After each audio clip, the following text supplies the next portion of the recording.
विजयन जी, यहाँ पे कितने दिनों से माँ गोमती की सेवा कर रहे हैं आप? मुझे 3.5 वर्ष हो गए निःशुल्क सेवा कर रहा हूँ। क्या महत्व है इस स्थान का? माता गोमती उद्गम स्थल यही है। हमारे जो संत दुर्गानाथ बाबा थे, उन्हीं के तपोबल से माता हमारी गोमती प्रकट हुई। जैसे कि ये जो यहाँ पे जल है जी, तो ये सूख भी जाता है नहीं, कभी भी जल नहीं सूखा। ये माता हमारी पाताल से स्रोत चलते हैं इनके नीचे से, यहाँ कभी भी जल कम नहीं हुआ, क्योंकि ये माता की सवारी कछुए हैं। यहाँ पे कई तरह कछुए हैं, 12 वैरायटी के कछुए हैं भाई साहब। एक पत्रकार हैं, समाज सेवी हैं, सुशील सीतापुरी जी। एक पत्रिका भी वो निकालते हैं। मैं तुम्हारी गोमती हूँ, तो उन्होंने भी कुछ इनिशिएट किया है इसमें? उन्होंने बहुत प्रयास किया है, और वो आते हैं तो एक हफ्ते रुकते हैं यहाँ पे, और उन्होंने माता गोमती पे पूरी किताब लिखी।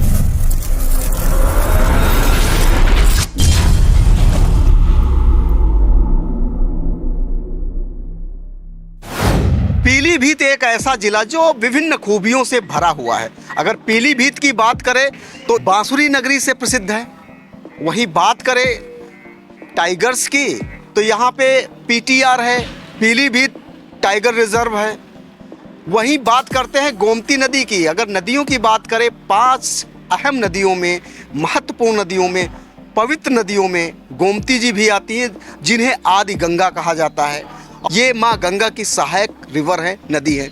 तो दोस्तों, आज हम उस स्थान पे हैं पीलीभीत के, जहाँ पर उत्तर प्रदेश में गोमती नदी का उद्गम माना जाता है। इस स्थान से संबंधित क्या खासियत है, यहाँ के पुजारियों से भी जानेंगे, और कितने श्रद्धालु यहाँ पे आते हैं, और इतना ये क्यों फेमस है, क्यों प्रसिद्ध है, सभी बातें आपको हम बताएंगे। अगर बात करें इस पवित्र स्थान की तो आदि गंगा गोमती का उद्गम स्थल है। उत्तर प्रदेश के जनपद पीलीभीत के माधो टांडा फुलहर झील में ये अवस्थित है।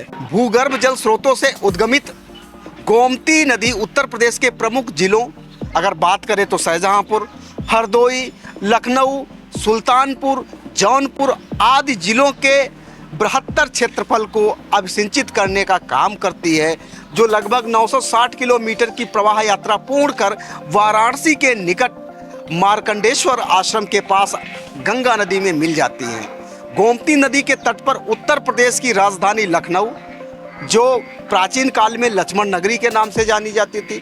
जनश्रुति की बात करें तो संत दुर्गानाथ जी के तपोबल से प्रसन्न होकर गंगा जी स्वयं इस स्थल से उद्गमित होकर आदि गंगा गोमती के स्वरूप में प्रभावित हुई। इसके और भी पौराणिक जो है महत्व हैं, उनकी चर्चा करेंगे, लेकिन इनके जो यहाँ पे ऋषि मुनि हैं, महाराज जी, उनसे भी बात करेंगे आखिर इस स्थान का महत्व क्या है।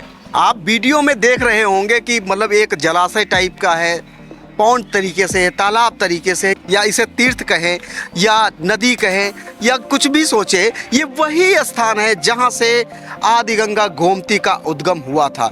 पौराणिक कथाओं के अनुसार या धार्मिक मान्यताओं के अनुसार यहाँ के लोगों से भी बात करने के बाद ये पता चला, जब प्रभु श्री राम ने रावण का वध किया था, उसके पश्चात जो है इस नदी में उन्होंने नहाया था। आप देख रहे होंगे माँ गोमती की बहुत ही रमणीक मूर्ति लगी हुई है। यहाँ पे श्रद्धालु आके यहाँ पे पूजा अर्चना करते हैं, पाठ करते हैं और नहाते हैं यहाँ पे, क्योंकि ये उद्गम स्थल है माँ गोमती का। तो यहाँ के जो सेवक हैं, जो सेवादार हैं, जो माँ गोमती की सेवा कर रहे हैं, उनसे बात करेंगे, उनसे जानेंगे कि मतलब माँ गोमती का महत्व क्या है, यहाँ पे कितने श्रद्धालु आके जो है दर्शन करते हैं। माँ गोमती के सेवक विजयन सिंह जी हमारे साथ में, इनसे काफ़ी कुछ बातें करेंगे, जानने की कोशिश करेंगे कि इस स्थान का महत्व क्या है और कितने दिनों से माँ गोमती की ये सेवा कर रहे हैं और कितने श्रद्धालु यहाँ पे आते रहते हैं और उनकी मनोकामनाएं माँ गोमती कैसे पूरा करती है। सर्वप्रथम सर, न्यूज़ ताबड़तोड़ में आपका स्वागत है। धन्यवाद। आप अपना परिचय दें पहले। विजेंद्र सिंह, माँ गोमती दरबार का सेवक। तो विजयन जी, यहाँ पे कितने दिनों से माँ गोमती की सेवा कर रहे हैं आप? मुझे 3.5 वर्ष हो गए निःशुल्क सेवा कर रहा हूँ। इसके पहले आपके पिताजी या आपके परिवार कोई का नहीं, आप पहले हैं जो माँ गोमती की सेवा कर रहे हैं? हाँ। कुछ बताएंगे महत्व के बारे में, क्या महत्व है इस स्थान का? माता गोमती उद्गम स्थल यही है। हमारे जो संत दुर्गानाथ बाबा थे, उन्हीं के तपोबल से माता हमारी गोमती प्रकट हुई है, और वो डेली यहाँ से पहाड़ों पे स्नान करने जाते थे। जब वृद्ध हो गए तो माता से बोले, हे माँ, अब मैं असमर्थ हो गया हूँ। तो माता ने कहा, बेटा कोई बात नहीं, आपकी जहाँ कुटिया है मैं वहाँ प्रकट होंगी। उन्होंने कहा माता हमको कैसे पता चलेगा कि आप प्रकट हुए हैं? तो उन्होंने कहा बेटा अपने खड़ाऊँ छोड़ दो, ये आपको खड़ाऊँ वहीं तैरते हुए मिलेंगे। तो यहाँ पे घोर जंगल था। जब माता हमारी सुबह 3:30 बजे के समय प्रकट हुई थी तो झरझर झरझर की आवाज़ आई। तब हमारे दुर्गानाथ बाबा कुटिया से निकले और उन्होंने माता का विकराल रूप देखा। जब विकराल रूप देखा तो हमारे संत दुर्गानाथ बाबा के अंदर जो थोड़ी सी भी माया मोह था वो भी छूट गया और वो केवल माता में ही लीन हो गए।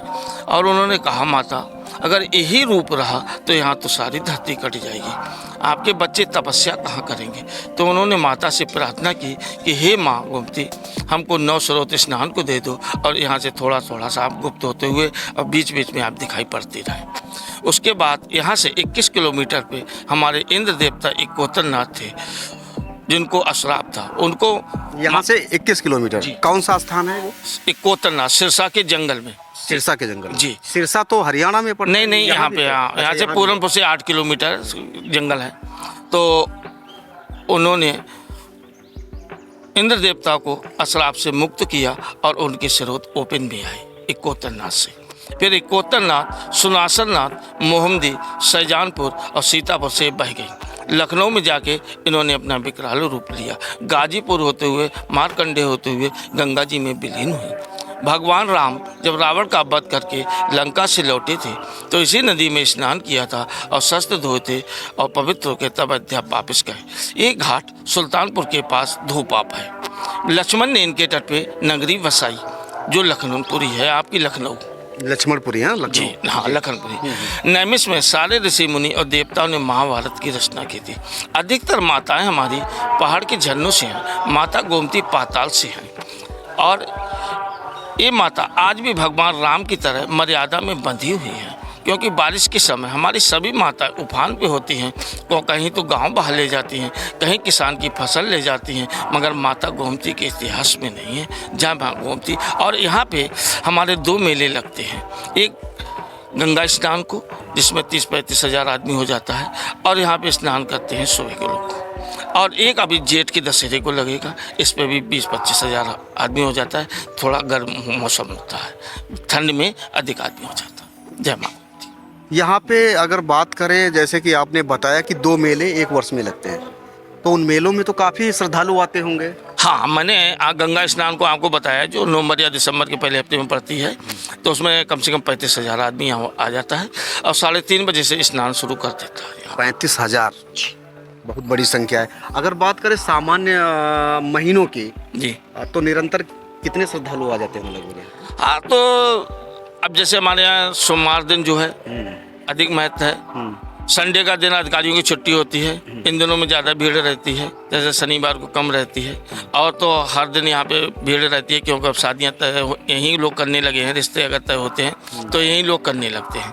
तो 200-300 आदमी यहाँ पे 400-500 का भी आदमी बन जाता है। ये उद्गम स्थल मैं चाहूँगा कैमरामैन थोड़ा रोटेट करे, जैसे कि ये जो यहाँ पे जल है जी, तो ये सूख भी जाता है? नहीं, कभी भी जल नहीं सूखा। ये माता हमारी पाताल से स्रोत चलते हैं इनके नीचे से, यहाँ कभी भी जल कम नहीं हुआ, क्योंकि ये माता की सवारी कछुए हैं। यहाँ पे कई तरह कछुए हैं, 12 वैरायटी के कछुए हैं भाई साहब इस पानी में। तो अगर 2-4 फीट जल होगा तो हमारे जीव जंतु इसमें नहीं रह सकते, क्यों गर्मी का तापमान में 3-4 फीट तक तो अगर हम बाल्टी में पानी भर के रख देंगे तब भी वो गर्म हो जाता है। तो इसमें मछली और कछुए बहुत हैं, तो इसलिए अगर कम जल रहेगा तो वो समाप्त हो जाएंगे। अगर इसकी गहराई की बात करें कितनी गहराई होगी लगभग? तो अब भी इसमें कम से कम 6 फीट पानी होगा। 6 फीट जी। तो आप घुसे हैं अंदर तक? नहीं, लोग स्नान करते हैं। आप भी तो करते होंगे ना? नहीं, मैं तो करता हूँ और भी लोग करते हैं।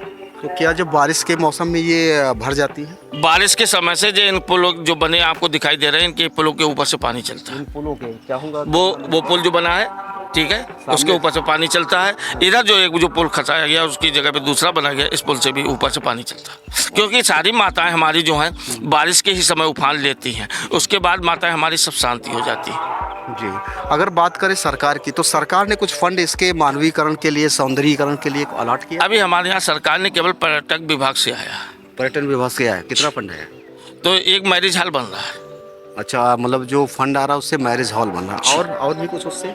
और एक हाल बना है इससे पहले पर्यटक विभाग से ही, ठीक है। एक पत्रकार हैं, समाज सेवी हैं, सुशील सीतापुरी जी। जी। एक पत्रिका भी वो निकालते हैं, हाँ, उन्होंने- मैं तुम्हारी गोमती हूँ, तो उन्होंने भी कुछ इनिशिएट किया है इसमें आगे? उन्होंने बहुत प्रयास किया है और वो आते हैं तो एक एक हफ्ते रुकते हैं यहाँ पे, और उन्होंने माता गोमती पे पूरी किताब लिखी है और उन्होंने हर घाट पे जा जाके सारा ब्यौरा लिया है। मैं उनको प्रणाम करता हूँ कि वो हमारे बुजुर्ग हैं।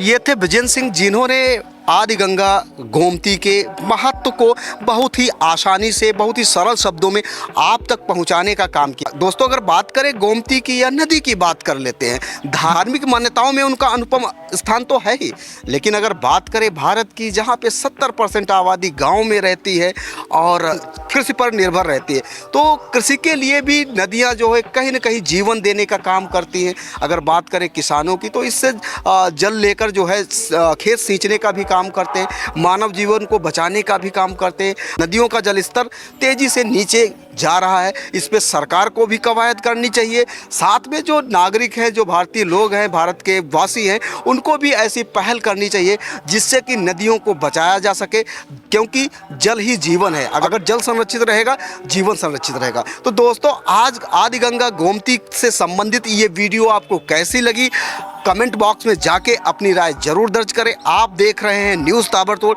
कैमरामैन आनंद शर्मा के साथ मेरा नाम बलवीर कश्यप है। जय हिंद, जय भारत।